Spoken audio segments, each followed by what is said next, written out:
Magic നോവലിലേക്ക് സ്വാഗതം. Mafia part 6. തനിക്കിനി കാണേണ്ടത് ഫെർണാണ്ടസിനെയാണ്. വീട്ടിലേക്ക് ഫോൺ ചെയ്തു. അവിടെ ഇല്ല. അയാൾ ഈസ്റ്റ് ഓഷ്യൻ സീ ഫുഡ്സിലേക്ക് ചെന്നു. ഫെറി പുതിയ പേഴ്സണൽ സെക്രട്ടറിയും കൊണ്ട് പുറത്തേക്ക് പോയതാണെന്ന് വാച്ചർ പറഞ്ഞു. ഏത് ഹോട്ടലിലായിരിക്കും? പഴയ ഓർമ്മ വെച്ച് അയാൾ ബീച്ചിലേക്ക് ചെന്നു. ഊഹം തെറ്റിയില്ല. കാറിനടുത്ത് നിന്ന് ഫെറിയും ശിരസിലേക്ക് സൺഗ്ലാസ് കയറ്റി വെച്ചൊരു യുവതിയും ഐസ്ക്രീം കഴിക്കുന്നു. മുടി ബോബ് ചെയ്ത ആ പുതിയ സുന്ദരി ലിപ്സ്റ്റിക് ഇട്ട് ചോപ്പിച്ച ചുണ്ടുകൾ വിടർത്തി അയാൾ പറഞ്ഞ തമാശ കേട്ട് കുലുങ്ങിച്ചിരിച്ചു. താൻ കണ്ടിട്ടുള്ളവളല്ല. അലക്സ് അടുത്ത് ചെന്ന് ഫെറിയുടെ ചുമലിൽ പിടിച്ചു. അയാൾ തിരിഞ്ഞു നോക്കി, മുഖത്തോടടുപ്പിച്ച ഐസ്ക്രീമുമായി. നായിന്റെ മോനെ, റൂബി എവിടെയാണെന്ന് നിനക്കറിയില്ല അല്ലേ? ഒരടി. ഐസ്ക്രീം ഫെറിയുടെ മൂക്കിൽ നിന്ന് മുഖമാകെ പടർന്നു. അയാൾ തിരിച്ചടിച്ചു. സുന്ദരി ഭയന്ന് നിലവിളിച്ചു. അലക്സ് ഒരു പിടി മണ്ണ് വാരി അയാളുടെ മുഖത്തെറിഞ്ഞിട്ട് ആക്രമിച്ചു. എന്റെ പെങ്ങളെ കൊന്നു. നീ എവിടാടാ കുഴിച്ചു മൂടിയത്? അലക്സ് അലറി. ഫെറി ബീച്ചിലെ മണലിൽ കിടന്ന് ഉരുണ്ടു. അലക്സ് അയാളുടെ വയറ്റിലും മുഖത്തുമെല്ലാം തൊഴിച്ചു. ആളുകൾ ഓടിക്കൂടി. ചിലർ അലക്സിനെ പിടിച്ചു മാറ്റി. അലക്സ് കുതറിയിട്ട് വിട്ടില്ല. ബീച്ച് പോലീസുകാർ ഓടിയെത്തി.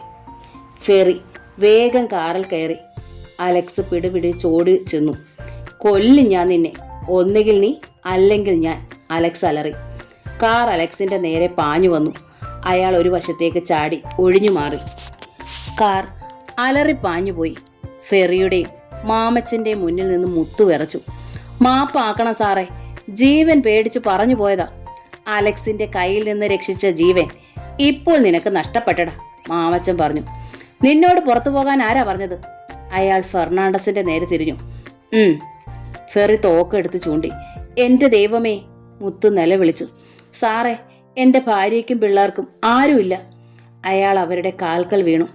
മാമച്ചനും ഫെറിയും പരസ്പരം നോക്കി. ഇനി ഒരു തെറ്റും ഞാൻ ചെയ്യൂല സാറേ. ഉറപ്പാണോടാ? അതെ, എന്റെ മക്കളാണേ. ശരി, നീ പൊയ്ക്കോ.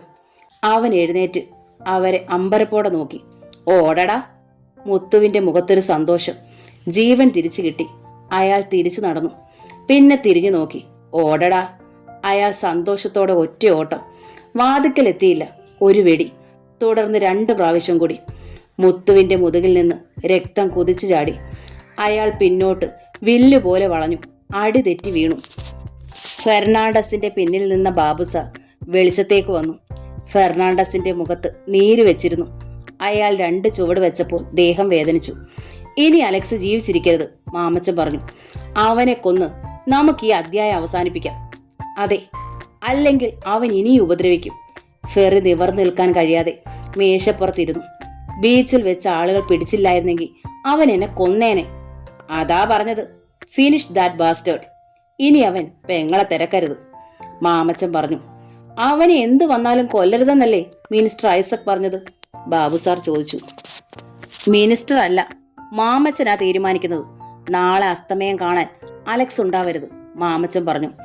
രാത്രിയിൽ അനിത മേശവലിപ്പിനുള്ളിൽ രഹസ്യമായി വെച്ചിരുന്ന നെഗറ്റീവ് എടുത്തു നോക്കി. മാമച്ചൻ വേഷം മാറി വന്ന് ജോൺ അങ്കിളിനെ കൊത്തുന്ന ചിത്രങ്ങൾ. മാമച്ചൻ പിടിച്ചെടുത്ത് നശിപ്പിച്ചത് ഇതാണെന്നാണ് കരുതിയിരിക്കുന്നത്. ഇത് താൻ എങ്ങനെ അലക്സിനെ കാണിക്കും? കാണിച്ചാൽ എന്താണ് ഉണ്ടാവുക? തനിക്ക് ഓർക്കാൻ കൂടി കഴിയുന്നില്ല. കാണിക്കാതെ സൂക്ഷിക്കുന്ന ഓരോ നിമിഷവും താൻ ഉരുകുകയാണ്. താൻ ഇത് കാണിച്ചാൽ ഇതുവരെ രഹസ്യമാക്കി വെച്ചതിനെ പറ്റി അലക്സ് സംശയിക്കില്ലേ? അവളുടെ മനസ്സ് പുകഞ്ഞു. വാതിലിനടുത്ത് കേൾക്കുന്ന ഓരോ ശബ്ദവും അവളെ നടുക്കി. രാത്രിയിൽ അലക്സിന് അനിതയുടെ ഫോൺ വന്നു. അത് രാവിലെ ബീച്ചിൽ വരണം, എനിക്ക് ചിലത് സംസാരിക്കാനുണ്ട്. അയാൾ എന്തെങ്കിലും പറയുന്നതിന് മുമ്പേ അവൾ ഫോൺ വെച്ചു. അനിതയ്ക്ക് എന്താണ് പറയാനുള്ളതെന്ന് ചിന്തിച്ചുകൊണ്ടാണ് അടുത്ത ദിവസം അലക്സ് ബീച്ചിലേക്ക് നടന്നത്. വീട്ടിൽ നിന്നിറങ്ങിയപ്പോൾ ഒരു ജീപ്പ് റോഡിൽ കിടക്കുന്നത് അയാൾ കണ്ടു. ദീർഘദൂര യാത്ര കഴിഞ്ഞെത്തിയവരെ പോലെ തളർന്നു കിടന്നുറങ്ങുകയാണ് അതിലെ യാത്രക്കാർ. അപരിചിതമായ മുഖവും വേഷഭൂഷാദികളുമാണ് അവർക്ക്. കുറെ നടന്ന അയാൾ തിരിഞ്ഞു നോക്കുമ്പോൾ ഒരു ജീപ്പ് തന്റെ പിന്നാലെ സാവധാനം ഉരുണ്ടു വരുന്നത് കണ്ടു. അത് ആ ജീപ്പാണെന്ന് അയാൾ തിരിച്ചറിഞ്ഞു. അവർ ഉണർന്നു പുറപ്പെട്ടു കഴിഞ്ഞു. റോഡിൽ വാഹനങ്ങളും ആളുകളും കുറവായിരുന്നു. എങ്കിലും പുലർക്കാലത്തെ തണുപ്പിൽ തിരക്ക് തീരെ കുറവായിരുന്നു. ആ ജീപ്പ് തന്നെ പിന്തുടർന്നത് ഒരു എനിമി അറ്റാക്ക് അല്ലേ? പെട്ടെന്ന് അയാൾക്ക് തോന്നി. തിരിഞ്ഞു നോക്കിയതും പാഞ്ഞു വന്ന ജീപ്പ് കണ്ണിൽപ്പെട്ടതും ഒപ്പം ജീപ്പ് അയാളുടെ നേരെ കുതിച്ചു വരുന്നു. അലക്സ് വള്ളങ്ങൾക്കിടയിലൂടെ ഓടി. ജീപ്പ് പിന്നാലെ വന്നു. ഉറക്കം നടിച്ചിരുന്ന കൊലയാളികൾ സജീവമായിരിക്കുന്നത് അയാൾ കണ്ടു.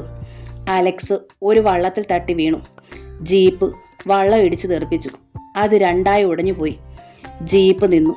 മണലിലേക്ക് വീണ അലക്സിന്റെ നേരെ ഗുണ്ടകൾ പാഞ്ഞെടുത്തു. മൃഗങ്ങളെ പോലെ 5-8 പേർ. ഇതിനാണോ അനിത തന്നെ വിളിപ്പിച്ചത്?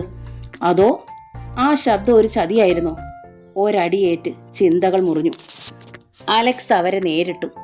ആ കരുത്തന്മാരോട് തനിക്ക് ഒറ്റയ്ക്ക് അടിച്ചു നേടാൻ കഴിയില്ലെന്ന് അലക്സിന് ഉറപ്പായിരുന്നു. എങ്കിലും തിരിഞ്ഞോടുന്നത് ഭീരുത്വമാണ്. ഗുണ്ടകൾ പന്ത് തട്ടുന്നത് പോലെ അലക്സിനെ തട്ടി. താൻ ചങ്ക് കലങ്ങി മരിച്ചു പോകുമെന്ന് അയാൾക്ക് തോന്നി. പെട്ടെന്ന് അലക്സ് ഒരുവനെ പിടികൂടി.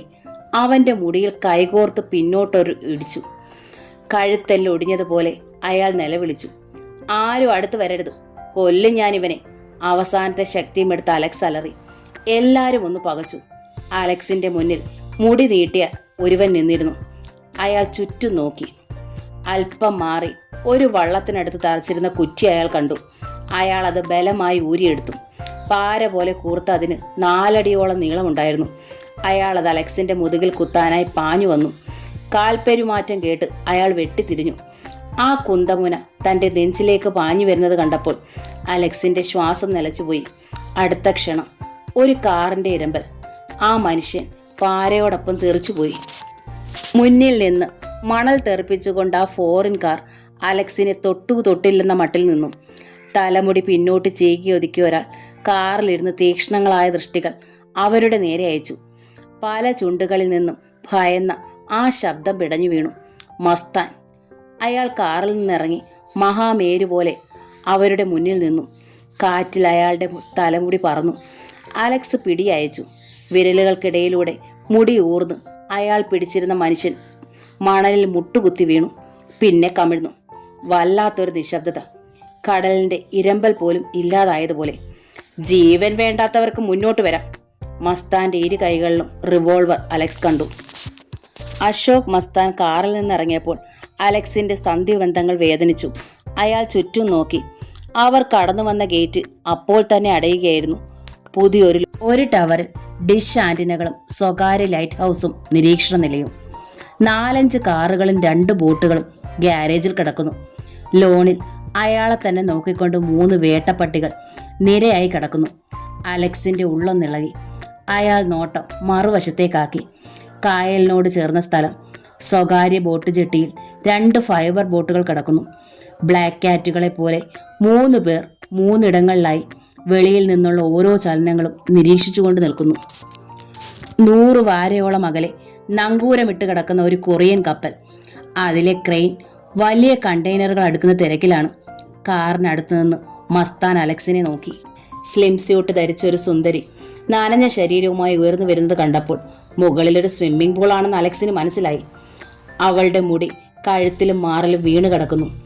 തുടകളിലൂടെ ഒഴുകിയ വെള്ളത്തുള്ളികൾ വെയിലിൽ തിളങ്ങി.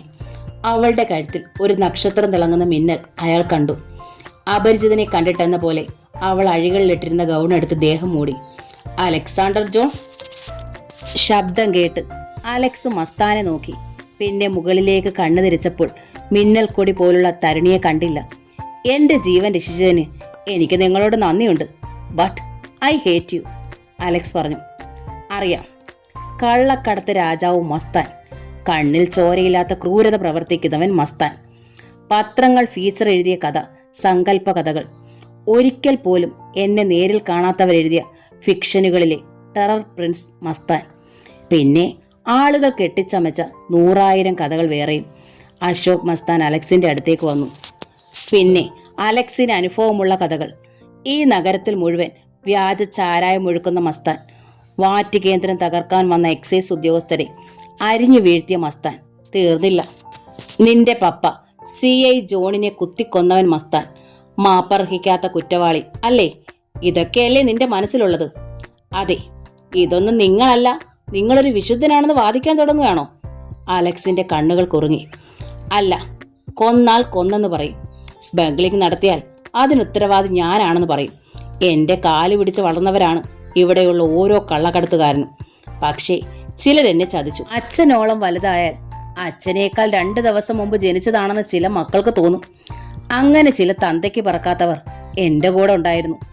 എൻ്റെയും നിന്റെയും ശത്രുക്കൾ. അലക്സിന്റെ നെറ്റി ചുളിഞ്ഞു. അലക്സിന്റെ പപ്പയെ കൊന്നവരുടെ കൂടെ ഞാനില്ലായിരുന്നു. കൊന്നത് അവരാണ്. ഇപ്പോൾ നിങ്ങളെ പീഡിപ്പിച്ചുകൊണ്ടിരിക്കുന്നതും അവരാണ്. നിന്നെ ഞാൻ രക്ഷിച്ചത്. നിന്നെ കൊല്ലാൻ ശ്രമിച്ചത് മാമച്ചന്റെ ആളുകളായതുകൊണ്ടാണ്. അവൻ എൻ്റെ ശത്രുവാണ്. മരണം വരെ അതായിരിക്കുകയും ചെയ്യും. അശോക് മസ്താൻ കൈപിടികൾക്കിടയിൽ നിന്ന് കായലിലേക്ക് നോക്കി. അവൻ എന്നെ ചതിച്ച് എൻ്റെ ചരക്ക് കൈക്കലാക്കി. എൻ്റെ ആളുകളെ അവൻ്റെ പാട്ടിലാക്കി. എൻ്റെ ഗോഡൗണുകൾ തകർത്തു. എൻ്റെ ഓഫീസുകളിൽ റെയ്ഡ് ചെയ്തു. എൻ്റെ കൈകളും കാലുകളും തല്ലി ഓടിച്ചതുപോലെയായി. അവൻ്റെ ശത്രുവിൻ്റെ ശത്രു ആരായാലും എൻ്റെ മിത്രമാണ്. പക്ഷേ എനിക്ക് നിങ്ങളുടെ സൗഹൃദം വേണ്ട, അലക്സ് പറഞ്ഞു. ഞാൻ പോകുന്നു. ആ ഗേറ്റ് തുറക്കാൻ നിങ്ങളുടെ ഗുണ്ടകളോട് പറയൂ.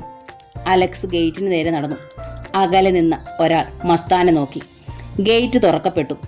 അലക്സ് തിരിഞ്ഞു നോക്കാതെ നടന്നു. കഴുത്തിൽ രത്നമണിഞ്ഞ സുന്ദരി അടുത്തു വന്നു. മിടുക്കൻ, മസ്താൻ മന്ത്രിച്ചു. അലക്സ് പറഞ്ഞതൊക്കെ കേട്ടപ്പോൾ ബഷീർ പറഞ്ഞു, മസ്താനെ പോലെയുള്ളവർ സഹായിക്കുമ്പോൾ തട്ടിക്കളയാൻ എളുപ്പമാണ്, പിന്നെ അയാളുടെ സഹായം കിട്ടാൻ വളരെ വിഷമവുമാണ്. നമ്മൾ ഈ കാണുന്ന എല്ലാ മാന്യന്മാരുടെ പിന്നിലും കടുത്ത ബന്ധങ്ങളുണ്ടടാ. നീ കൊള്ളയ്ക്കോ കൊലപാതകത്തിനോ ഒന്നും പോകണ്ട. ഒരു സൗഹൃദം കിട്ടിയാൽ അത് നിലനിർത്തണം. അതും വന്നു കിട്ടിയത്. ബഷീർ അലക്സിന്റെ മുഖത്തേക്ക് നോക്കി. അലക്സ് ചിന്തിക്കുകയായിരുന്നു. അനിത നിന്നെ രാവിലെ ബീച്ചിലേക്ക് വിളിച്ചു വരുത്തി എന്തിനാണ്? താൻ ബീച്ചിൽ വരുമെന്ന് അനിതയ്ക്ക് മാത്രമല്ലേ അറിയുള്ളൂ. പിന്നെങ്ങനെ ഗുണ്ടകൾ അവിടെ എത്തി? അവരെന്നെ കൊല്ലാൻ പിന്തുടർന്ന് വന്നതാണ്, അതെനിക്ക് ഉറപ്പാണ്, അലക്സ് പറഞ്ഞു. അനിതയ്ക്ക് എന്താണ് പറയാനുണ്ടായിരുന്നത്? ഞാൻ അനിതയെ ഓഫീസിൽ ചെന്ന് കണ്ട് സംസാരിച്ചു. വെറുതെ കാണാനായിരുന്നെന്നാ അവൾ പറഞ്ഞത്. അതിനുവേണ്ടിയാണോ പാതിരാത്രിക്ക് വിളിച്ചത്? ശരിയാ ബഷീറെ, എനിക്ക് സംശയമുണ്ട്. അവൾ എന്തോ ഒളിക്കുന്നുണ്ട്. എന്നോട് പറയാൻ ആഗ്രഹിച്ച എന്തോ അവൾ പറയാതെ ഒഴിഞ്ഞു മാറി എന്ന് എനിക്ക് തോന്നുന്നു. അനിതയ്ക്ക് എന്താണ് രഹസ്യം? അതാണ് എനിക്കും മനസ്സിലാവാത്തത്. നിനക്കിഷ്ടപ്പെട്ടില്ലെങ്കിലും ഞാൻ പറയുകയാണ്, അവൾ മാമച്ചന്റെ പെങ്ങളാണ്. Blood is thicker than water. എന്തായാലും അവൾക്ക് മാമച്ചനെ പൂർണ്ണമായും വെറുക്കാൻ പറ്റില്ല. അലക്സ് അനിതയുമായി ആലോചിക്കുന്ന കാര്യങ്ങൾ മാമച്ചന് അറിയില്ലെന്ന് ഉറപ്പുണ്ടോ? ബഷീറെ, അനിത എന്നെ ചതിക്കില്ല, അതെനിക്ക് ഉറപ്പാ. നിന്റെ വിശ്വാസം നിന്നെ രക്ഷിക്കട്ടെ. പക്ഷേ കൊടുത്തു തീർക്കാനുള്ള പണത്തിന് നീ എന്തു ചെയ്യും? മഹാദേവൻ ജപ്തി ചെയ്യില്ലേ? ബഷീർ ചോദിച്ചപ്പോൾ അലക്സ് അയാളെ നിസ്സഹായനായി നോക്കി. രോഗിയായ അമ്മയും സഹോദരികളെയും കൊണ്ട് നീ എവിടെ പോകും? അലക്സിന്റെ മുഖം വല്ലാതായി. മഹാദേവൻ ബാറിലിരിക്കുകയായിരുന്നു. അയാൾ ഒരു സിഗരറ്റ് ചുണ്ടിൽ വെച്ച് തീപ്പെട്ടി ഉരച്ചപ്പോൾ ആ കയ്യിൽ ഒരാൾ പിടിച്ചു. തൻ്റെ തീ കൊണ്ട് സിഗരറ്റ് കത്തിക്കുന്ന അപരിചിതനെ മഹാദേവൻ നോക്കി. അലക്സ് ജോണാണ് എന്നെ അയച്ചത്, അയാൾ പരിചയപ്പെടുത്തി. നിങ്ങൾക്കുള്ള പണം തന്നയച്ചിട്ടുണ്ട്. മഹാദേവൻ മിഴിച്ചു നോക്കുമ്പോൾ അയാൾ ഒരു കവർ എടുത്ത് തുറന്നു. നോട്ടുകെട്ടുകൾ മേശപ്പുറത്ത് വെച്ചു. അമ്പരപ്പ് കൊണ്ട് കണ്ണു തുറിച്ചുപോയി മഹാദേവൻ. മുതലും പലിശയും എല്ലാം കൂടി 80,000. കൂടുതൽ എന്തെങ്കിലും വേണോ? വേണ്ട, മഹാദേവൻ അറിയാതെ പറഞ്ഞുപോയി. പക്ഷേ ഡോക്യുമെന്റ്സ് എൻ്റെ കയ്യിൽ ഇപ്പോഴില്ല. അത് താൻ അലക്സിന്റെ വീട്ടിൽ കൊണ്ടുപോയി കൊടുത്താൽ മതി, അപരിചിതൻ പറഞ്ഞു. മഹാദേവൻ ആ പണം എടുത്തു. ആ നോട്ടുകൾ സ്വപ്നമല്ലെന്ന് അയാൾക്ക് ഉറപ്പായി. ആ അപരിചിതൻ എഴുന്നേറ്റപ്പോൾ മഹാദേവൻ ക്ഷണിച്ചു. ഇരിക്കൂ, അല്പം കുടിക്കാം. ഈ പണത്തിന് വേണ്ടി ജപ്തി നടപടികൾ സ്വീകരിക്കണമല്ലോ എന്ന് ഓർത്ത് വിഷമിച്ചിരിക്കുകയായിരുന്നു ഞാൻ. താങ്ക്സ്, ഞാൻ മദ്യപിക്കുകയില്ല. അയാൾ പോകുന്നത് മഹാദേവൻ നോക്കിയിരുന്നു. ഉടനെ അയാൾ എഴുന്നേറ്റു. രാത്രി അലക്സും ബഷീറും വീട്ടിൽ വന്ന് അല്പം കഴിഞ്ഞപ്പോഴാണ് മഹാദേവൻ വന്നത്. അയാൾ മുദ്രപത്രത്തിൽ എഴുതിയ എഗ്രിമെന്റുകൾ അലക്സിന്റെ കയ്യിൽ കൊടുത്തിട്ട് പറഞ്ഞു, ജോൺ സാർ എനിക്ക് തന്ന എല്ലാ രേഖകളുമുണ്ട്. അലക്സ് പലിശയെങ്കിലും കുറവ് ചെയ്യുമെന്നാണ് ഞാൻ കരുതിയത്. അലക്സും ബഷീറും മിഴിച്ചു നിന്നുപോയി. അവരോടൊപ്പം വരാന്തയിലിരുന്ന ലൗലിക്കും മിനിക്കും അമ്പരപ്പ്. ഞാൻ എന്തെങ്കിലും അവിവേകമായി പറഞ്ഞിട്ടുണ്ടെങ്കിൽ ക്ഷമിക്കണം. അത്രയും പറഞ്ഞിട്ട് മഹാദേവൻ തിരിച്ചു നടന്നു. അലക്സ് ആ രേഖകളിലേക്കും ബഷീറിന്റെ മുഖത്തേക്ക് നോക്കി. ചേട്ടൻ എങ്ങനെയാ അയാളുടെ കാശ് കൊടുത്തത്? ലൗലി ചോദിച്ചു. അലക്സിന് മിണ്ടാൻ കഴിഞ്ഞില്ല. ബഷീറെ, അലക്സ് അയാളെ നോക്കി. ബഷീർ അയാളുടെ കയ്യിൽ പിടിച്ചു. സംശയമില്ല, മസ്താനാണ് ഇതിനു പിന്നിൽ. അലക്സ് വെളിയിലേക്ക് ഇറങ്ങി. നീ എങ്ങോട്ടാ? ബഷീർ പിന്നിൽ നിന്ന് പിടിച്ചു. ആ മസ്താനോട് 2 പറയാൻ. അയാൾ എന്താ കരുതിയിരിക്കുന്നത്? മണ്ടത്തരം കാണിക്കാതറാ. ഇപ്പോൾ നിനക്ക് മനസ്സിലായില്ലേ നിന്റെ പിന്നിൽ ആളുണ്ടെന്ന്. ഇനി നമ്മളെ ആർക്കും ഒന്നും ചെയ്യാൻ പറ്റില്ല, ബഷീർ പറഞ്ഞു. ചേട്ടാ, ലൗലിയുടെ നിലവിളി. അവർ അകത്തേക്ക് ഓടിച്ചെന്നു. അമ്മ കട്ടിൽ നിന്ന് താഴെ വീണ് പിടയ്ക്കുകയായിരുന്നു. കയ്യും കാലും അടിച്ച് അപസ്മാര രോഗിയെപ്പോലെ. കണ്ടു നിന്നവർ ഭയന്നുപോയി. ഞാനൊരു വണ്ടി വിളിച്ചുകൊണ്ട് വരാം, ഹോസ്പിറ്റലിൽ കൊണ്ടുപോകാം. ബഷീർ വെളിയിലേക്ക് ഓടി. 5 മിനിറ്റിനുള്ളിൽ അയാൾ ഒരു ഓട്ടോറിക്ഷയുമായി വന്നു. അമ്മയും കൊണ്ട് ലൗലിയും അലക്സും പിന്നിൽ കയറി. ബഷീർ ഡ്രൈവറോടൊപ്പം ഇരുന്നു. ഓട്ടോറിക്ഷ റോഡിലേക്ക് ഇറങ്ങി പാഞ്ഞു പോകുന്നത് മിനി നോക്കി നിന്നു. അവൾ ഉത്കണ്ഠാകുലയായി വരാന്തയിലിരുന്നു. പെട്ടെന്നൊരു മിന്നലും ഇടിയും. മഴ പെയ്യാൻ തുടങ്ങി. ഒരു ജീപ്പ് ഗേറ്റ് കടന്ന് മുറ്റത്ത് വന്ന് നിൽക്കുന്നത് കണ്ട് മിനി എഴുന്നേറ്റു. ജീപ്പിൽ നിന്ന് മഴയത്തേക്ക് ഇറങ്ങി വരുന്ന ഒറ്റക്കണ്ണനെ കണ്ട് അവൾ ഒന്ന് നടുങ്ങി. അനുവാദം ചോദിക്കാതെ അയാൾ വരാന്തയിൽ കയറി. മിനി പിന്നോട്ട് മാറി. ആരാ? അവളുടെ ശബ്ദം പതറി. ചേട്ടനെ ഗേറ്റിങ്കിലിട്ട് തല്ലിയവരുടെ കൂടെ ഇയാളുണ്ടായിരുന്നെന്ന് ഓർത്തപ്പോൾ അവളുടെ നടുക്കം പൂർണ്ണമായി. അലക്സ് എവിടെയാടി? മിനിയെ അടിമുടി നോക്കിക്കൊണ്ട് അയാൾ ചോദിച്ചു. അമ്മയ്ക്ക് അസുഖം കൂടി, ഇപ്പോൾ ആശുപത്രി കൊണ്ടുപോയി. അയാൾ വീടിനകത്തേക്ക് നോക്കി. ആരെയും കാണാതെ തിരിച്ചു വന്നു. അയാൾ ഉപദ്രവിക്കാൻ ശ്രമിച്ചാൽ വെളിയിലേക്ക് ഓടാൻ തയ്യാറെടുത്താണ് അവൾ നിന്നത്. ഏത് ഹോസ്പിറ്റലിലാ? അയാൾ ചോദിച്ചു. അറിയില്ല, ഇപ്പോൾ പോയതേ ഉള്ളൂ. എങ്ങോട്ടാ പോയത്? അങ്ങോട്ട്. അവൾ കൈ ചൂണ്ടി. നീ നിന്റെ ചേച്ചിയേക്കാൾ സുന്ദരിയാണല്ലോടി. അവളെ കണ്ണുകൊണ്ട് ഒഴിഞ്ഞ് അയാൾ പറഞ്ഞു. അവൾ വിറച്ചു നിൽക്കുമ്പോൾ അയാൾ മഴയത്തു കൂടി നടന്ന് ജീപ്പിൽ കയറി. പൂച്ചെടികൾ തകർത്തുകൊണ്ട് ജീപ്പ് കറങ്ങി തിരിഞ്ഞ് വെളിയിലേക്ക് പാഞ്ഞു.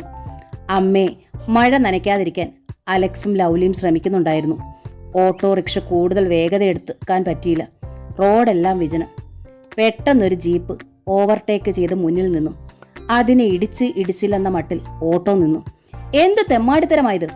ബഷീർ മഴയത്തേക്ക് ഇറങ്ങി. അപ്പോൾ അവന്റെ വരികയായിരുന്നു ഒറ്റക്കണ്ണൻ എസ്തപ്പാൻ. അയാൾ ബഷീറിനെ ഓട്ടോയ്ക്കകത്തേക്ക് തള്ളി. അലക്സ് വെളിയിലേക്ക് ഇറങ്ങി. അപകടം അയാൾക്ക് മനസ്സിലായി. ബഷീറെ, അമ്മയും കൊണ്ട് ഹോസ്പിറ്റലിൽ പോയിക്കോളൂ, ഇവന്റെ കാര്യം ഞാൻ ഏറ്റു. അത് പറഞ്ഞിട്ട് അലക്സ് വായിൽ നിറഞ്ഞ വെള്ളം തുപ്പി. ചേട്ടാ, ലൗലി പുറത്തിറങ്ങാൻ ശ്രമിച്ചു. നീ അമ്മയെ നോക്ക്. പിന്നെ ഡ്രൈവറോട് നിർദ്ദേശിച്ചു. വണ്ടി വിടടാ. ഓട്ടോ പോയപ്പോൾ അലക്സ് എസ്തപ്പാന്റെ നേരെ തിരിഞ്ഞു.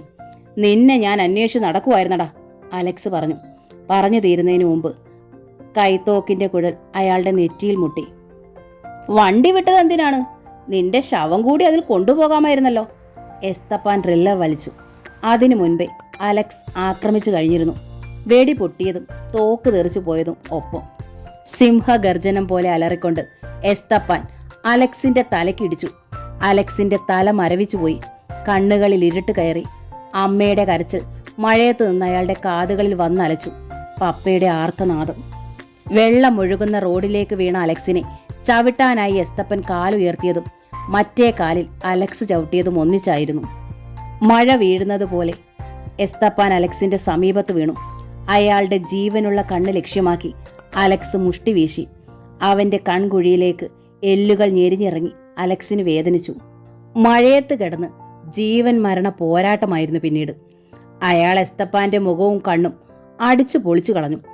എന്റെ കണ്ണ് കൊല്ലല്ലേ! എസ്തപ്പാൻ ഗത്യന്തരമില്ലാതെ വാവിട്ട് നിലവിളിച്ചു. കൊല്ലും ഞാൻ നിന്നെ, അലക്സ് അലറി. എനിക്കിനി ഒന്നും നോക്കാനില്ലടാ പുല്ലേ. തൂക്കി കൊന്നാലും വേണ്ടിയില്ല. നിന്നെയും മറ്റവന്മാരെയും കൊന്നിട്ടേ ഞാൻ പോകൂ. നീയൊന്നും ഇനി ജീവിച്ചിരിക്കരുത്. ഒരു സാധുവിനെയും ഇനി കുറ്റവാളിയാക്കരുത്. അലക്സ് അവന്റെ കണ്ണിന് തന്നെ ഇടിച്ചു. കൺകുഴിയിൽ നിന്നൊരു കഷ്ണം തെറിച്ചു പോയതുപോലെ തോന്നി. കൊല്ലല്ലേ! അയാൾ നിലവിളിച്ചു. നിന്നെ ആരാടാ അയച്ചത്? കഴുത്തിന് കുത്തിപ്പിടിച്ച് അലക്സ് ചോദിച്ചു. മാമച്ചനാ. എന്റെ പപ്പയെ കൊന്നത് നീയല്ലേടാ? അല്ല, മാമച്ചനാ. കള്ളം! മരിക്കുന്നതിന് മുമ്പ് നീ സത്യം പറഞ്ഞോ? അലക്സ് അലറി. സത്യമാ. മാമച്ചനാ കോട്ടിട്ട് വേഷം മാറി വന്ന് കുത്തിയത്. സത്യം! അയാൾ വല്ല വിധേനയും പറഞ്ഞു. ആ നായിന്റെ മോൻ എവിടാടാ? അലക്സ് മുരണ്ടു. മറുപടി ഉണ്ടായില്ല. അലക്സ് അയാളെ ബന്ധപ്പെട്ട് എടുത്ത് ജീപ്പിലിട്ടു. മഴ തകർത്തു പെയ്യുകയായിരുന്നു. സ്ട്രീറ്റ് ലൈറ്റുകൾ മഞ്ഞിനടിയിൽ നിന്നോണം പ്രകാശം പൊഴിക്കുന്നു. അലക്സ് ജീപ്പിൽ കയറി. സർവാംഗം നനഞ്ഞൊലിക്കുകയായിരുന്നു. അയാൾ ജീപ്പ് സ്റ്റാർട്ട് ചെയ്തു. അത് റോഡിലെ വെള്ളം ഇരുവശത്തേക്ക് തെറിപ്പിച്ചുകൊണ്ട് പാഞ്ഞുപോയി. മാമച്ചന്റെ മധ്യക്കട അലക്സ് കണ്ടു. കൊടുങ്കാറ്റുപോലെ വന്ന ജീപ്പ് റോഡിൽ നിന്ന് വെട്ടിത്തിരിഞ്ഞ് മദ്യഷാപ്പിന്റെ കൗണ്ടറുകൾ ഇടിച്ചു തകർത്തുകൊണ്ട് അകത്തേക്ക് കയറി. ഇടിയുടെ ഭയങ്കര ശബ്ദം അവിടെ മുഴങ്ങി. അവിടെ ഉണ്ടായിരുന്ന ജീവനക്കാർ ഭയന്നോടി. തകർന്ന മദ്യക്കുപ്പികൾക്ക് നടുവിൽ ജീപ്പ് നിന്നു. ബോണറ്റ് തെറിച്ചു വീണു. എസ്തപ്പാന്റെ ഞരക്കം ജീപ്പിനുള്ളിൽ നിന്ന് കേട്ടു. ജീപ്പിൽ നിന്നിറങ്ങിയ അലക്സ് എസ്തപ്പാനെ പൊക്കിയെടുത്ത് പകച്ചു നിന്ന ജോലിക്കാരുടെ മുന്നിലേക്ക് തള്ളി. എവിടെ മാമച്ചൻ? അലക്സിന്റെ ശബ്ദം അവരെ വിറപ്പിച്ചു കളഞ്ഞു. അലക്സിന്റെ കണ്ണുകളിലെ തീ കണ്ട് മദ്യഷാപ്പിലെ മാനേജർ ശിവൻകുട്ടി മുന്നോട്ടടുക്കാൻ ഭയന്നു. തകർന്ന കൗണ്ടറിന് മുകളിൽ കിടക്കുകയാണ് എസ്തപ്പാൻ. ഒടിഞ്ഞു തിരിഞ്ഞതുപോലെയാണ് അയാളുടെ കൈകാലുകൾ. മുഖം ചോരയിൽ പൊതിഞ്ഞൊരു മാംസ കഷ്ണം പോലെയാണ്. വായിൽ നിന്ന് ഞരക്കത്തോടൊപ്പം മഴവെള്ളത്തിൽ കുതിർന്ന ചോര ഒഴുകുന്നു. കാളക്കൂറ്റനെ പോലും ഒറ്റയ്ക്ക് പിടിച്ചു നിർത്തുന്ന എസ്തപ്പാന്റെ ദയനീയ സ്ഥിതി കണ്ട ആരും അലക്സിനോട് അടുക്കുകയില്ലെന്ന് ശിവൻകുട്ടിക്ക് ഉറപ്പായിരുന്നു. അയാൾ ചുറ്റും നോക്കി. അവിടെ അവശേഷിച്ചവർ മരവിച്ചതുപോലെ വിളറിയ മുഖത്തോടെ നിൽക്കുകയാണ്. പൊട്ടിയൊഴുകിയ മദ്യത്തിന്റെ ഗന്ധം അവിടെ നൊടിയിടയിൽ നിറഞ്ഞു. എവിടെടാ മാമച്ചൻ? അലക്സ് മുന്നോട്ട് വന്നു. അയാളുടെ ശിരസിൽ നിന്നും മഴവെള്ളം തെറിച്ചു. ഷൂസുകൾ മദ്യത്തിൽ നനഞ്ഞു. പേടഞ്ഞ എസ്തപ്പാൻ കൗണ്ടറിന് മുകളിൽ നിന്നും കുപ്പികൾക്കിടയിലേക്ക് വീണു. അയാളുടെ നിലവിളി കേട്ട് പിന്നോട്ട് മാറിയ ശിവൻകുട്ടിയെ അലക്സ് പിടികൂടി. എനിക്കറിയില്ല, മുതലാളി ഇവിടെ ഇല്ല, ശിവൻകുട്ടി പറഞ്ഞു. എവിടെ പോയെന്ന് പറയ്? അലക്സ് ശിവൻകുട്ടിയെ പിന്നോട്ട് വലിച്ചു. കൊണ്ടുവന്ന് മാമച്ചന്റെ ക്യാബിന്റെ വാതിലിലേക്ക് തള്ളി. അയാൾ അകത്തേക്ക് വീണു. പെട്ടെന്ന് 4-5 പേർ അലക്സിന്റെ പിന്നിലേക്ക് വന്നു. അന്ന് മാമച്ചന്റെ ക്യാബിനിൽ വച്ച് തന്നെ തല്ലാൻ പിടിച്ചവരാണെന്ന് അലക്സ് തിരിച്ചറിഞ്ഞു. തെണ്ടികളെ, നിന്റെ മറ്റവൻ എവിടാടാ? അലക്സ് മുന്നോട്ട് എന്ന് ഒരുവനെ അടിച്ചു. അയാളുടെ ഭാവം കണ്ട് അവർ പകച്ചുപോയി. അവർ പിന്നോട്ട് വലിഞ്ഞു. അലക്സ് ക്യാബിനകത്തേക്ക് പോയി. വീഴ്ചയിൽ നിന്ന് എഴുന്നേൽക്കുകയായിരുന്നു ശിവൻകുട്ടി. ആ AC ക്യാബിനിൽ മറ്റാരും ഉണ്ടായിരുന്നില്ല. അലക്സ് ഫോൺ എടുത്ത് ശിവൻകുട്ടിയുടെ കയ്യിൽ കൊടുത്തു. വിളിക്കടാ മാമച്ചനെ. എനിക്കറിയില്ല മുതലാളി എവിടാണെന്ന്, ശിവൻകുട്ടി വിഷമത്തോടെ പറഞ്ഞു. അലക്സ് ഫോണിന്റെ കേബിൾ ശിവൻകുട്ടിയുടെ കഴുത്തിൽ ചുറ്റി വലിഞ്ഞു മുറുക്കി. അയാളുടെ കണ്ണ് തുറച്ചുപോയി. ശിവൻകുട്ടി വേഗം ഡയൽ ചെയ്തു. മറുവശത്ത് റിസീവർ എടുത്തു. ഹലോ, ശിവൻകുട്ടിയാ. മാമച്ചൻ മുതലാളിയുണ്ടോ? ഇല്ല, ഇവിടെ വന്നില്ല. എവിടെ ഉണ്ടെന്ന് ചോദിക്കേ, അലക്സ് നിർദ്ദേശിച്ചു. ശിവൻകുട്ടി ചോദിച്ചു. എവിടെയാണെന്നറിയില്ല, മറുപടി കിട്ടി. ലൈൻ ഡിസ്കണക്ട് ചെയ്തിട്ട് അലക്സ് ചോദിച്ചു. എവിടേക്കാ വിളിച്ചത്? ഗോഡൌണിലേക്ക്. താടിക്കാരൻ ബാബു താമസിക്കുന്ന എവിടെയാണ്? അറിയില്ല. അയാളുടെ ഫോൺ നമ്പർ ഏതാണ്? എനിക്കറിയില്ല, എനിക്ക് അയാളുമായി ബന്ധമൊന്നുമില്ല. അലക്സ് അയാളുടെ മുഖമടച്ചൊരടി കൊടുത്തു. ഇതൊന്നും അറിയില്ലെങ്കിൽ താൻ എന്ത് മാനേജരാ? ശിവൻകുട്ടി മേശപ്പുറത്തേക്ക് വീണു. അലക്സ് പുറത്തേക്കിറങ്ങി. ഹോസ്പിറ്റലിൽ ചെന്നാണ് മാമച്ചൻ എസ്തപ്പാനെ കണ്ടത്. കൈകളിലും കാലുകളിലും പ്ലാസ്റ്റർ ഇട്ട് കിടക്കുകയായിരുന്നു എസ്തപ്പാൻ. മുഖമാകെ മൂടിക്കെട്ടിയിരിക്കുന്നു. ഡോക്ടർ മാമച്ചനോട് പറഞ്ഞു, അയാളുടെ മറ്റേ കണ്ണ് തകർന്നുപോയി. ഇനി അയാൾക്ക് ഒരിക്കലും കാഴ്ച കിട്ടുകയില്ല. മാമച്ചൻ നടുങ്ങിപ്പോയി. ആരെങ്കിലും ഒരു കണ്ണ് ഡൊണേറ്റ് ചെയ്താലോ ഡോക്ടർ? അതുകൊണ്ട് രക്ഷയില്ല. കണ്ണിലെ നെർവസ് എല്ലാം കൂട്ടി യോജിപ്പിക്കാൻ വയ്യാത്ത വിധം തകർന്നുപോയി. എന്തപകടമാണ് ഇയാൾക്ക് സംഭവിച്ചത്? മാമച്ചൻ മറുപടി പറഞ്ഞില്ല. എസ്തപ്പാനെ അലക്സ് ഒറ്റയ്ക്ക് അടിച്ച് ഇത്തരത്തിലാക്കിയെന്ന് മാമച്ചന് വിശ്വസിക്കാൻ കഴിഞ്ഞില്ല. അയാൾ വേഗം കാറിൽ കയറി ബാബു സാറിന്റെ ഓഫീസിൽ വന്നു. അവിടെ ഫെറിയും ഉണ്ടായിരുന്നു. അലക്സ് തിരിച്ചടിക്കാൻ തുടങ്ങിയിരിക്കുന്നു, മാമച്ചൻ പറഞ്ഞു. ഇന്നവൻ എനിക്കുണ്ടാക്കിയിരിക്കുന്ന നഷ്ടം 10,000 രൂപയുടേതാണ്. നഷ്ടം എനിക്ക് പ്രശ്നമില്ല, പക്ഷേ എസ്തപ്പാന്റെ നഷ്ടം വളരെ വലുതാണ്. ഇനി അവനെ കൊണ്ട് നമുക്ക് യാതൊരു ഉപയോഗവുമില്ല. അവനെ തീറ്റി വളർത്തിയതുപോലെ വെറുതെയായി. അലക്സിനെ ഇനി വിട്ടുകൂടാ, ബാബു സാർ പറഞ്ഞു. എനിക്കിപ്പോൾ പുറത്തിറങ്ങാൻ പേടിയാ. ഫെറി സിഗരറ്റിന്റെ കുറ്റി ചവിട്ടി അരച്ചു. എപ്പോഴാ അവൻ ചാടി വീഴുന്നെന്ന് ആർക്കറിയാം? അലക്സ് മാമച്ചന്റെ നേരെ കൊലവിളി നടത്തിയത് എന്തിനാണ്? ജോണിനെ കൊന്നത് താനാണെന്ന് എസ്തപ്പാൻ അയാളോട് പറഞ്ഞിരിക്കുമോ? ബാബു സാർ മാമച്ചനെ നോക്കി. എനിക്ക് സംശയമുണ്ട്. അത് ചോദിക്കാൻ കൂടിയാണ് ഞാൻ ഹോസ്പിറ്റലിലേക്ക് പോയത്. പക്ഷേ അയാൾ സംസാരിക്കുന്ന സ്ഥിതിയിലല്ല. മാമച്ചൻ അത് പറയുമ്പോൾ വെളിയിൽ ഒരു കാറ് വന്നു നിന്നു. ജയലാലും മോങ്കുവും അതിൽ നിന്ന് ഇറങ്ങി വന്നു. ഞങ്ങൾ സ്ഥിതിഗതികൾ അന്വേഷിച്ചു, ജയലാൽ പറഞ്ഞു. മാമച്ചനും ഫെർണാണ്ടസും ബാബു സാറും അയാളെ നോക്കി. അലക്സിന്റെ വീട്ടിൽ ആ ഇളയ പെണ്ണ് മാത്രമേ ഉള്ളൂ, ജയലാൽ തുടർന്നു. മറ്റുള്ളവർ ഹോസ്പിറ്റലിലാണ്. മാമച്ചനോടാണ് അവൻ കളിക്കുന്നത്. നല്ലൊരു തിരിച്ചടി കൊടുക്കും ഞാൻ, മാമച്ചൻ പറഞ്ഞു. അവൻ ഇനിയും 2 സഹോദരിമാരുണ്ട് അല്ലേ? അതെ. ലൗലിയും മിനിയും.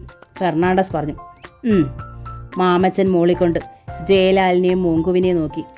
അലക്സ് ആ വലിയ ഹോസ്പിറ്റലിന്റെ ഇടനാഴിയിലൂടെ അമ്മയെ അഡ്മിറ്റ് ചെയ്തിരിക്കുന്ന മുറിയിലേക്ക് ചെന്നു. അപ്പോൾ വാതിൽ തുറന്ന് അമ്മയെ ഒരു സ്ട്രക്ചറിൽ കൊണ്ടുവരികയായിരുന്നു. ഒരു അറ്റൻഡറാണ് സ്ട്രക്ചർ തള്ളുന്നത്. കൂടെ ബഷീറും ലൗലിയും മിനിയും ഉണ്ട്. ചേട്ടാ, ലൗലി അയാളുടെ അടുത്തേക്ക് ഓടി വന്നു. അമ്മയെ എങ്ങോട്ട് കൊണ്ടുപോകുകയാ? അലക്സ് ചോദിച്ചു. ഡോക്ടർ പറഞ്ഞു തല സ്കാൻ ചെയ്യണമെന്ന്. എത്രയും പെട്ടെന്ന് വേണമത്രേ. അതിന് പണം വേണ്ടേ ലൗലി? എത്ര രൂപയാകും? എനിക്കൊന്നും അറിയില്ല ചേട്ടാ. ഡോക്ടറാ ഉടനെ സ്കാൻ ചെയ്ത് റിസൾട്ട് കൊണ്ടുവരാൻ പറഞ്ഞത്. ഇയാളെ അയച്ചത്, ലൗലി പറഞ്ഞു അറ്റൻഡറെ നോക്കിക്കൊണ്ട്. അലക്സ് അവരുടെ കൂടെ നടന്നു. ഒരൊഴുക്കിൽപ്പെട്ടതുപോലെ. ഹോസ്പിറ്റലിനോട് ചേർന്ന കെട്ടിടമായിരുന്നു സ്കാനിംഗ് സെന്റർ. 2000 രൂപ അടയ്ക്കണം, അവിടുത്തെ ഉദ്യോഗസ്ഥൻ പറഞ്ഞു. അലക്സിന്റെ മനസ്സിടിഞ്ഞു. അയാൾ പോക്കറ്റിൽ കൈയിട്ടു. 200 രൂപയുണ്ട്. ബഷീർ കുറച്ച് രൂപയെടുത്ത് അയാളുടെ കയ്യിൽ കൊടുത്തു. 500 ഉണ്ടടാ. ഇതുകൊണ്ട് എന്താവാൻ? ബാക്കി എങ്ങനെ ഉണ്ടാക്കും? ലൗലിയും മിനിയും ചേട്ടനെ നോക്കി. സ്ട്രക്ചർ അവിടെ കൊണ്ടുവന്നിട്ടിട്ട് അറ്റൻഡർ പോയി. സ്കാൻ ചെയ്തോളൂ, രൂപ ഞങ്ങൾ അടയ്ക്കാം, ലൗലി പറഞ്ഞു. അത് പറ്റില്ല, പണം ആദ്യം തന്നെ അടയ്ക്കണം, ആ ഉദ്യോഗസ്ഥൻ തീർത്ത് പറഞ്ഞു. അലക്സ് വിയർത്തുപോയി. അമ്മയുടെ ജീവനാണ് പന്താടുന്നത്. അയാൾ ബഷീറിനെ നോക്കി. ലൗലി അവളുടെ കയ്യിൽ കിടന്നൊരു വളയൂരി അലക്സിന്റെ കയ്യിൽ കൊടുത്തു. ചേട്ടൻ ഇത് വിറ്റോ പണയം വെച്ചോ കാശ് മേടിക്കും. ലൗലി, നിനക്ക് വേറൊന്നും ഇല്ലല്ലോ? അലക്സ് അവളുടെ ഒഴിഞ്ഞ കൈത്തണ്ടയിലേക്ക് നോക്കി. സാരമില്ല ചേട്ടാ, ഇപ്പോൾ വലുത് അമ്മയാ. അലക്സ് വളയുമായി പുറത്തേക്ക് പോയി. അലക്സ് ന്യൂറോ സർജൻ ഡോക്ടർ ചന്ദ്രബാബുവിന്റെ ക്യാബിനിലേക്ക് കടന്നു ചെല്ലുമ്പോൾ അദ്ദേഹം TV മോണിറ്ററിൽ ബ്രെയിനിന്റെ ഫംഗ്ഷൻ നിരീക്ഷിച്ചുകൊണ്ടിരിക്കുകയായിരുന്നു. പല ആംഗിളുകളിൽ സ്കാൻ ചെയ്ത ബ്രെയിൻ മോണിറ്ററിൽ തെളിഞ്ഞു വന്നു. അലക്സ് അത് നോക്കി നിന്നു. ഡോക്ടർ VCR ഓഫ് ചെയ്തിട്ട് അലക്സിനെ നോക്കി. ഇരിക്കാൻ കൈകൊണ്ട് ആംഗ്യം കാണിച്ചു. അലക്സ് ഇരുന്നു. മിസ്റ്റർ അലക്സ്, നിങ്ങളോട് ഞാൻ കൂടുതൽ വിശദീകരിക്കണ്ടല്ലോ. ബ്രെയിനിന്റെ ഇടത് ഭാഗത്തെ സെല്ലുകളാണ് ഡാമേജ് ആയിരിക്കുന്നത്. അതുകൊണ്ടാണ് രോഗിയുടെ വലതു ഭാഗം തളർന്നത്. നിങ്ങൾ രോഗലക്ഷണം കണ്ട അന്ന് തന്നെ മദറിനെ അഡ്മിറ്റ് ചെയ്യിക്കേണ്ടതായിരുന്നു. അലക്സിനൊന്നും പറയാൻ കഴിഞ്ഞില്ല. ഇനി ബ്രെയിനിന്റെ വലതു ഭാഗത്തെ സെല്ലുകൾ കൂടി ഡെഡാവാനുള്ള സാധ്യത കൂടുതലാണ്. അത് സ്റ്റാർട്ട് ചെയ്തു കഴിഞ്ഞു. പിന്നെ എന്താണ് സംഭവിക്കുന്നത് അറിയാമല്ലോ. കംപ്ലീറ്റ് തളർന്നു പോവും. ചിലപ്പോൾ മരണം വരെ സംഭവിക്കാം. മരിക്കുന്നതിനേക്കാൾ ദയനീയമായിരിക്കും ജീവിച്ചിരിക്കുന്നത്. അലക്സ് ഡോക്ടറെ നോക്കി അല്പനേരം ഇരുന്നു. പിന്നെ ചോദിച്ചു, ഇതിനൊരു പ്രതിവിധിയില്ലേ ഡോക്ടർ? ഉണ്ട്, ഡോക്ടർ ചന്ദ്രബാബു ശാന്തനായി പറഞ്ഞു. ബ്രെയിനിലൊരു ഓപ്പറേഷൻ നടത്തണം. അതേ ഉള്ളു പ്രതിവിധി. At the earliest. ഇന്ന് നടത്താൻ പറ്റിയാൽ ഇന്ന് തന്നെ ഓപ്പറേഷൻ നടത്താൻ ഡോക്ടർ, അലക്സ് പറഞ്ഞു. അതൊരു കോസ്റ്റ്ലി ഓപ്പറേഷനാണ്. ജർമ്മനിയിൽ നിന്ന് കൊണ്ടുവരുന്ന മെഡിസിൻസ് ആണ് ഉപയോഗിക്കുന്നത്. 1.5 ലക്ഷം രൂപ ചെലവ് വരും. ആദ്യം 1 ലക്ഷം രൂപ അടയ്ക്കണം. 1 ലക്ഷം രൂപ? അലക്സിന് ശ്വാസം നിലച്ചുപോയി. ഡോക്ടർ, ഇത്രയും രൂപ? അലക്സിന് വിഷമമായിരിക്കുമെന്ന് എനിക്കറിയാം, ഡോക്ടർ ശാന്തനായി തുടർന്നു. പക്ഷേ ഇതല്ലാതെ മറ്റു മാർഗമില്ല. താമസിക്കും തോറും അമ്മയെ രക്ഷിക്കാനുള്ള സാധ്യത കുറഞ്ഞു വരികയാണ് ചെയ്യുന്നത്. നാളെ രാവിലെയെങ്കിലും ഓപ്പറേഷൻ നടത്തിയില്ലെങ്കിൽ പിന്നെ ശ്രമിച്ചിട്ട് കാര്യമില്ല, ഡോക്ടർ സംസാരം അവസാനിപ്പിക്കുന്നത് പോലെ പറഞ്ഞു. വിറയ്ക്കുന്ന കാലടികളോടെയാണ് അലക്സ് ക്യാബിന് വെളിയിൽ വന്നത്. കാത്തു നിൽക്കുകയായിരുന്ന ലൗലിയും ബഷീറും അടുത്തു വന്നു. ഡോക്ടർ എന്ത് പറഞ്ഞു ചേട്ടാ? ഡോക്ടർ പറഞ്ഞത് അയാൾ അവരോട് പറഞ്ഞു. 1 ലക്ഷം രൂപ. അലക്സേ, ഇനി എന്ത് ചെയ്യും? ബഷീർ ചോദിച്ചു. എനിക്ക് ഭ്രാന്ത് പിടിക്കുന്നു ബഷീറെ. 1 ലക്ഷം രൂപ ഞാൻ ഒന്നിച്ച് കണ്ടിട്ട് പോലുമില്ല. നമുക്ക് ആ മഹാദേവനോട് വാങ്ങിച്ചാലോ ചേട്ടാ? ഇപ്പോൾ ആധാരമൊക്കെ നമ്മുടെ കയ്യിലുണ്ടല്ലോ, ലൗലി അഭിപ്രായപ്പെട്ടു. അത് ശരിയാണെന്ന് അലക്സിനും തോന്നി. ശരിയാ, ഞാനും ബഷീറും കൂടി മഹാദേവനെ കണ്ടിട്ട് വരാം. നീ വീട്ടിൽ ചെന്ന് അമ്മയ്ക്ക് അല്പം കഞ്ഞി ഉണ്ടാക്കിക്കൊണ്ടു വാ, ലൗലി ശിരസളക്കി. അയാൾ അമ്മയുടെ മുറിയിലേക്ക് ചെന്നു. അമ്മ ഉണർന്നു കിടക്കുകയായിരുന്നു. ഡോക്ടർ എന്തു പറഞ്ഞു മോനെ? അമ്മ തളർന്ന സ്വരത്തിൽ ചോദിച്ചു. അമ്മയുടെ ക്ഷീണിച്ച കയ്യിൽ പിടിച്ചുകൊണ്ട് അലക്സ് പറഞ്ഞു, സാരമില്ലമ്മേ, ഉടൻ ഭേദമാകും. അമ്മയുടെ മുഖത്ത് പ്രത്യാശ അയാൾ കണ്ടു. അലക്സും ബഷീറും മഹാദേവന്റെ വീട്ടിലെത്തി. ഞാൻ തീർച്ചയായും സഹായിച്ചേനെ, പക്ഷേ ഇപ്പോഴെന്റെ കയ്യിൽ പണമില്ല. നിങ്ങൾ ഇന്നലെ പറഞ്ഞിരുന്നെങ്കിൽ ഒരു പ്രശ്നവും ഉണ്ടാകുമായിരുന്നില്ല. എല്ലാം കേട്ടിട്ട് മഹാദേവൻ പറഞ്ഞു. അലക്സും ബഷീറും സ്തംഭിച്ചു നിന്നുപോയി. അയാൾ കൈ ഒഴിഞ്ഞെന്ന് കണ്ടപ്പോൾ ബഷീറും അലക്സും ഹോസ്പിറ്റലിൽ തിരിച്ചെത്തി. ഇനി ഞാൻ എന്ത് ചെയ്യുമടാ ബഷീറേ? നാളെ രാവിലെ ഓപ്പറേഷൻ നടത്തണമെങ്കിൽ ഇന്ന് തന്നെ പണം ഉണ്ടാക്കണം. അലക്സിന്റെ കണ്ണ് നിറഞ്ഞു. അമ്മയെ രക്ഷിക്കാൻ വേണ്ടി എൻ്റെ ജീവൻ പോലും കൊടുക്കാം. ബഷീർ അവനെ പിടിച്ചു. നിന്റെ വീടിന്റെ ഡോക്യുമെന്റ്സ് ഉണ്ടല്ലോ, ഞാനൊന്ന് ശ്രമിക്കട്ടെ. വേണ്ടി വന്നാൽ നീ ഒപ്പിട്ട് കൊടുക്കണം. നീ എന്ത് ചെയ്യാൻ പോകുന്നു? അതൊക്കെ വന്നിട്ട് പറയാം. വീട്ടിലാരേലും ഉണ്ടോ? ലൗലി ചോറ് കൊണ്ടുവരാൻ പോയിട്ടുണ്ട്. നീ ചെന്ന് ചോദിച്ചാൽ മതി, അവൾ എടുത്തു തരും. ബഷീർ പുറപ്പെട്ടു. അലക്സ് അമ്മയുടെ അടുത്തേക്ക് ചെന്നു. അപ്പോഴയാൾക്ക് പ്രത്യാശ തോന്നി. ബഷീർ എങ്ങനെയെങ്കിലും പണം കൊണ്ടുവരും. ചേട്ടാ, മിനി വാടിയ മുഖത്തോടെ അലക്സിനെ നോക്കി. മോള് സമാധാനിക്ക്, എല്ലാം ശരിയാകും. ചേട്ടൻ പറഞ്ഞപ്പോൾ അവൾക്ക് ആശ്വാസം തോന്നി. രാത്രി 7 മണിയായി. ലൗലി ചോറുമായി വന്നില്ല. ബഷീറിനെ പറ്റിയും ഒരറിവുമില്ല. അലക്സ് വീട്ടിലേക്ക് ഫോൺ ചെയ്തു. ലൈൻ കിട്ടുന്നില്ല. ഇതെന്തു പറ്റി? അയാൾക്ക് വീണ്ടും മനസമാധാനം നഷ്ടപ്പെട്ടു. വീട്ടിലേക്ക് പുറപ്പെട്ടു. പോകുന്ന വഴി ബഷീറിന്റെ വീട്ടിൽ കയറി. ഉമ്മ, ബഷീർ ഇവിടെ ഉണ്ടോ? ഇല്ല മോനെ, രാവിലെ പോയതാ, ബഷീറിന്റെ ഉമ്മ പറഞ്ഞു. അയാൾ വീട്ടിലെത്തിയപ്പോഴേക്കും നല്ല ഇരുട്ടായിരുന്നു. തന്റെ വീട്ടിൽ മാത്രം വെളിച്ചമില്ല. വരാന്തയിൽ കയറിയപ്പോൾ വാതിൽ തുറന്നു കിടക്കുന്നത് കണ്ടു. ലൗലി, അയാൾ വാതിക്കലേക്ക് ചെന്നു. കാൽ തട്ടി ശബ്ദത്തോടെ തെറിച്ചത് ചോറ്റുപാത്രമാണെന്ന് അയാൾ കണ്ടു. ഇരുട്ടിൽ നിന്ന് പൂച്ചയുടെ കരച്ചിൽ. അലക്സ് വേഗം അകത്തേക്ക് കടന്ന് ലൈറ്റ് ഇട്ടു. മുറി ആകെ ഒരു പിടിവലി നടന്നതുപോലെ അലങ്കോലപ്പെട്ട് കിടക്കുന്നു. പാത്രത്തിൽ നിന്ന് ചോറ് ചിതറിക്കിടക്കുന്നു. ലൗലി, അയാൾ അറിയാതെ നിലവിളി പുറത്തു വന്നു. അടുത്ത മുറിയിലേക്ക് ചെന്ന് ലൈറ്റ് ഇട്ടപ്പോൾ ചോര വാർന്നൊലിക്കുന്ന ശിരസുമായി തറയിൽ ഒരാൾ കിടക്കുന്നത് അയാൾ കണ്ടു. അലക്സ് വിറയ്ക്കുന്ന കാലടികളോടെ അടുത്ത് എന്ന് നോക്കി. ബഷീർ. മാഫിയ എന്ന നോവലിൻ്റെ ഈ ഭാഗം ഇവിടെ പൂർണ്ണമാവുകയാണ്. അടുത്ത ഭാഗം ഉടൻ തന്നെ അപ്ലോഡ് ചെയ്യുന്നതായിരിക്കും. Thank you.